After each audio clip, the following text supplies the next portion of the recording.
In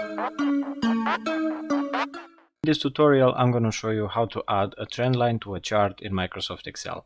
I've downloaded some data from Yahoo Finance. This is the historical price for Tesla for the past year. I'm going to remove some data from here because we only need the closing price and the date. And I'm just going to format this so it looks a little bit better and we can understand what's going on. Right, so with the raw data prepared, I'm going to insert two charts and I'm going to show you how to add trend lines for them. First, I'm going to start by selecting all the data that I have. And to insert a chart, I'm going to go to the Insert tab over here. And from the Charts area, I'm going to select the button that says Insert Column Chart. I'm going to click on it. And from here, we have the option to select a 3D column, a 2D column, or other complicated stuff, but we don't need this. We just need the most simple chart that we can find. So I'm just going to select the first one and let me move it to the top because we don't want this at the bottom of the file. And next, I'm going to also add a line chart. Steps are the same. I'm selecting all the data. I'm going to insert, I'm going to charts, and from here, I'm selecting the second button from here that says Insert Line Chart. And just like we did previously, we're adding the most simple chart that we can find.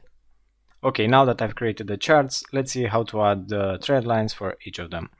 So to add a trend line, you have to make sure that you click either on the bar charts if you're using a bar chart, or on the data points if you're using a line chart. And the reason for that is because to insert the trend line, you have to have this data point selected and you have to right click. And from here, you have to select the Add Trend Line option. And over here, you're going to have a bunch of options. You can select between exponential, logarithmical, polynomial, linear. I'm sure that for most people, the linear trend line is going to be enough. So I'm just going to leave it as that. If you're into statistics or more advanced data analytics, you probably know what this is all about, but I'm just going to leave it as linear. Right, so just like that, I have a trend line on the line chart that shows me the direction of the price in the past year. And let me do the same thing for the bar chart. I was mentioning that if you don't click on the bar charts or on the data points from here, you're not going to have the option when you right click.